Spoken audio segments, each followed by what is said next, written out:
बिस्मिल्लाहिर्रहमानिर्रहीम। अस्सलाम वालेकुम नाज़रीन, आप देख रहे हैं वॉइस ऑफ सुमेरा सलीम। नाज़रीन, आज पाकिस्तान एक ऐसे मोड़ पर खड़ा है जहां दुश्मनाने वतन की हर साजिश को हमारे जो बहादुर जो सिक्योरिटी एहलकार हैं और आवाम की गैर मुतज़लज़ल हिमायत से नाकाम बनाया जा रहा है। हाल में ही बलूचिस्तान का जो ज़िला है सोरा, वहाँ पे एक इंतहाई अहम वाक़या पेश आया जहाँ पर फितनतुल हिंदुस्तान से वाबस्ता दहशतगर्दों की जानिब से तैयार किए जाने वाला देसी साख्ता जो बम था, तैयारी के दौरान अचानक ही फट गया और इस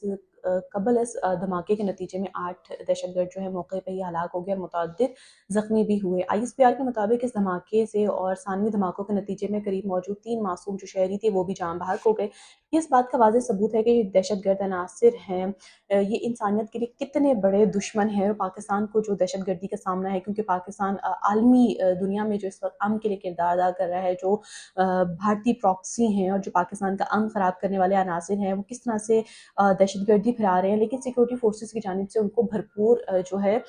जवाब भी दिया जा रहा है, जिसकी एक हम ये देख सकते हैं कि डेली बेसिस पे अगर आप सब नोट करें तो कोई ना कोई ऐसा दहशतगर्दी का वाक़या जो है पेश आ रहा है और उसके इसी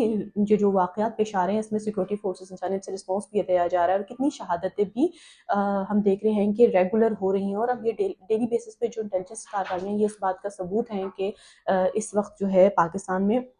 जो इंटेलिजेंस बेस इदारे हैं, जो हमारे सिक्योरिटी ज़राए हैं, वो किस तरह से दहशतगर्दों को ख़त्म करने के लिए अपना किरदार अदा कर रहे हैं। और अगर हम बात करें जो आज ये वाक़या पेश आया है, वाक़ये के फ़ौरी बाद जो सिक्योरिटी फोर्सेस बलूचिस्तान पुलिस ने मुश्तरका क्लियरेंस ऑपरेशन का आगाज़ किया और जो फ़रार होने वाले दहशतगर्द थे उनका सुराग लगाकर मौसर कार्रवाई भी की, जिसमें मज़ीद 10 दहशतगर्दों को जहन्नुम हासिल किया गया और उन कार्रवाइयों में अब तक जो है फितनतुल हिंदुस्तान से वाबस्ता मजमूई तौर पर 18 दहशतगर्द हलाक किए जा चुके हैं। अलबत्ता शदीद फायरिंग के तबादले के दौरान हमारे 2 बहादुर जो जवान थे वो भी ज़ख्मी हुए हैं। कौम जो है अपने मुहाफ़िज़ों को सलाम पेश करती है, जो मुल्क से हर किस्म की दहशतगर्दी के खात्मे के लिए दिन रात उन्होंने एक कर दिया है और वफाकी एपेक्स कमेटी की मंजूरी और अज़्म इस्तेहकाम की विजन के तहत कानून नाफिज करने वाला ये जो घेराव है इस वक्त तक जारी रहेगा जब तक ये जो नासूर है उसको जड़ से उखाड़ कर नहीं फेंका जाता है। जहाँ एक तरफ हमारे जो सिक्योरिटी इदारे हैं मुल्क के दिफा और दाखिली अमन के लिए नौजवानों के अपनी जो जानें हैं उसके नजराने हम देख रहे हैं कि डेली बेसिस पे पेश कर रहे हैं,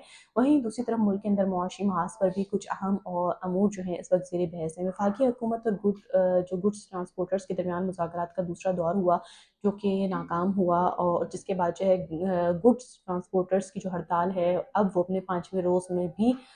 दाखिल हो चुकी है। सदर आल पाकिस्तान गुड्स ट्रांसपोर्ट इत्तेहाद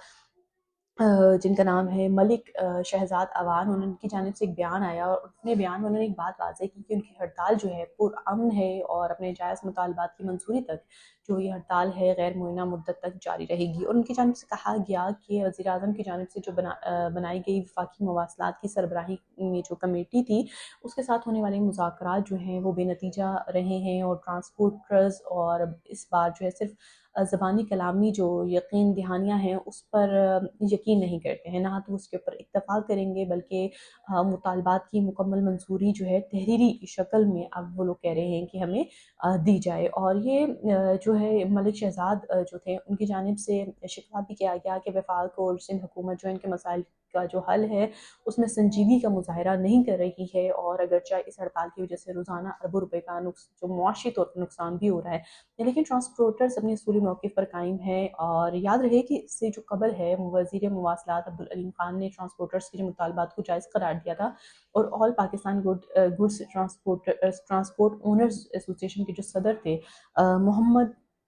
हवैस चौधरी एडवोकेट साहब की जानिब से भी वाज़ा किया गया था कि जब तक बुनियादी मसाइल हल नहीं होते पहिया जाम हड़ताल जारी रहेगी और इस मामले में जो है हुकूमत और ट्रांसपोर्टर्स के दरमियान माबैन जो है अफ़हाम तफ़हीम का रास्ता निकालना कौमी मैशत के इस्तेहकाम के लिए जो है नागुज़ीर हो गया है, क्योंकि डेली बेसिस पे देखें जब पेट्रोल की प्राइसेस बढ़ेगी और इस तरह से इनकी हड़ताल है जिसकी वजह से आवाम है उसके लिए मज़ीद मुश्किलात में सामना होगा, क्योंकि हम इतनी जो कामयाबियाँ हासिल कर रहे हैं हमें देखने की ज़रूरत है कि मुल्क के मामलात भी ठीक हो। बैनुल-अक़वामी सियासत का जहाँ मशरक़ वस्ती और ख़त्ते के हालात तेज़ी से बदल रहे हैं, तेहरान से मिलने वाली इत्तलात के मुताबिक ईरान ने अमेरिका के साथ जो जंगबंदी में तोसी के लिए मुज़ाकरात کی سختی سے تردید کر دی ہے۔ جو ابھی کچھ گردش کر رہی تھی، اس میں یہ کہا جا رہا تھا کہ ایران اور امریکہ جو ہے مذاکرات کے اس پہ دور پہ مان گئے ہیں، اور ثالثوں کو کہا گیا کہ یہ جو مذاکرات ہیں اس میں ہم کردار ادا کریں اور یہ جو دورانیہ ہے اس کو ایکسٹینڈ کیا جائے۔ لیکن اب جو اطلاعات ہیں اس میں ایران نے امریکہ کے ساتھ جنگ بندی میں توسیع کے لیے مذاکرات کی سختی سے تردید کی، اور کہا ہے کہ جنگ بندی کی جو مدت ہے باضابطہ طور پر شروع ہی نہیں ہوئی تھی، لہٰذا اس میں توسیع کا سوال جو ہے پیدا نہیں ہوتا ہے۔ برطانوی خبر رساں ادارہ جو ہے رائٹر، اس کے مطابق ایران کا موقف ہے کہ امریکہ نے عبوری معاہدے کے محض 48 گھنٹے کے اندر ہی اس کی خلاف ورزی کی ہے، اور کچھ روز بعد معاہدے سے دستبردار ہو گیا۔ اگرچہ ثالثوں کے ذریعے پیغامات کا تبادلہ جاری ہے، مگر زمینی حقائق یہ ہیں کہ کشمکش برقرار ہے۔ اس دوران پاسداران انقلاب کے کمانڈر کے مشیر محمد رضا جو ہیں، انہوں نے امریکی نشریاتی ادارے پی بی ایس کو انٹرویو دیا، اور اس انٹرویو میں انہوں نے دعویٰ کیا کہ ایران نے اس جنگ کے دوران عام فوجی تجربہ حاصل کیا ہے، اور امریکہ فوج اس سے پہلے کے مقابلے میں بہت زیادہ کمزور دکھائی دی ہے، کیونکہ ایران کی جانب سے تیاری کی جا رہی تھی۔ ہم نے دیکھا کہ جو معاملات تھے اس کے بعد، اور انہوں نے مزید کہا کہ گزشتہ 5 ماہ کے دوران ایرانی افواج نے براہ راست جنگی حکمت عملی کے تحت بہت کچھ سیکھا ہے، اور تہران خوب اس کو تنازع میں فاتح سمجھتا ہے۔ تاہم دوسری طرف امریکی حکام نے فوج کی جانب سے ان دعووں پر فی الحال کوئی باضابطہ رد عمل سامنے نہیں آیا۔ یہ کشمکش ایک ایسے نازک موڑ پر ہے جہاں دنیا بھر کی نگاہیں خطے کے سیکورٹی نقشے پر لگی ہوئی ہیں۔ ایسے میں جب خطے میں طاقت کا توازن بدل رہا ہے، پاکستان کا جو کردار ہے وہ انتہائی کلیدی اور امن پسندانہ ہے۔ اور یہ بھی کہا جا رہے ہیں، جو فیلڈ مارشل سید عاصم منیر صاحب ہیں، وہ خلیجی ممالک، ایران اور امریکہ کے اعلیٰ حکام کے ساتھ مسلسل رابطے میں ہیں۔ کچھ ذرائع اس حوالے سے ڈسکشن کر رہے ہیں، لیکن ہم اس کو یہ بھی کہہ سکتے ہیں کہ جب بھی دنیا بھر میں معاملات خراب ہوئے، پریزیڈنٹ ٹرمپ جو وہ تہذیب ختم کرنے کی دھمکی دے رہے تھے، تو فیلڈ مارشل جو ہماری ملٹری ڈپلومیسی کا جو ایک کردار ادا کیا تھا، اس کی وجہ سے پوری دنیا پہ ایک جو ہے ٹرسٹ کیا جا رہا ہے، اور اسی کا ایک تسلسل ہے جو وفاقی وزیر داخلہ محسن نقوی صاحب جو اس وقت ایران میں موجود ہیں، ان کی ایرانی صدر مسعود پزشکیان سے بھی ملاقات ہوئی، جس میں دو طرفہ تعلقات کے اوپر بھی تبادلہ خیال کیا گیا ہے۔ ایرانی میڈیا کے مطابق جو ہے اس وقت ملاقات میں محسن نقوی صاحب نے ایرانی صدر کو پاکستان، سعودی عرب، ترکیہ کے مابین جو معاہدہ طے پایا اس کے حوالے سے بھی اعتماد میں لیا ہے، کیونکہ دنیا بھر میں کچھ اسپوائلرز تھے، بھارت کی جانب سے اس معاہدے پہ بہت نیگیٹو رسپانس آیا تھا، اور یہ کہا جا رہا تھا کہ شاید ایران اس معاہدے پہ خوش نہیں ہے، لیکن ایران کی جانب سے بھی اس معاہدے کا خیر مقدم کیا گیا ہے، اور پاکستان کی جانب سے ایران کو اس معاہدے پر جو ہے لوپ مل گیا ہے۔ پاکستان کی یہ کوشش اس بات کا ثبوت ہے کہ ہمارا ملک خطے میں جنگ نہیں بلکہ پائیدار امن چاہتا ہے، باہمی تعاون چاہتا ہے، خوشحالی چاہتا ہے۔ ایک طرف اندرونی طور پر فتنۃ الہندوستان کے دہشت گردوں کا سفایا کیا جا رہا ہے، تو دوسری طرف بین الاقوامی سفارتکاری کے میدان میں پاکستان جو ایک اہم پل کا کردار ادا کر رہا ہے۔ یہ وہ مضبوط بیانیہ ہے جو ہمارے ملک کی عسکری اور جو سیاسی قیادت کا اس وقت ہم دیکھ رہے ہیں کہ ایک اتحاد ہے، اور پاکستان کا ایک جو روشن مستقبل ہے اس چیز کی عکاسی کر رہا ہے کہ پوری دنیا کا جس طرح سے ٹرسٹ ہے اور پاکستان کی تعریفیں ہو رہی ہیں، تو پاکستان کی ملٹری ڈپلومیسی ہے، پاکستان کا قد جو ہے مزید اونچا ہو رہا ہے۔ تو بینگ پاکستانی ہم سب کے لیے بہت جو ہے خوشی کی بات ہے کہ پاکستان کی ملٹری ڈپلومیسی پہ جو ٹرسٹ کیا جا رہا ہے۔ آپ لوگوں کو اس حوالے سے کیا رائے ہے، تو اس سے آگاہ کرنا ضرور،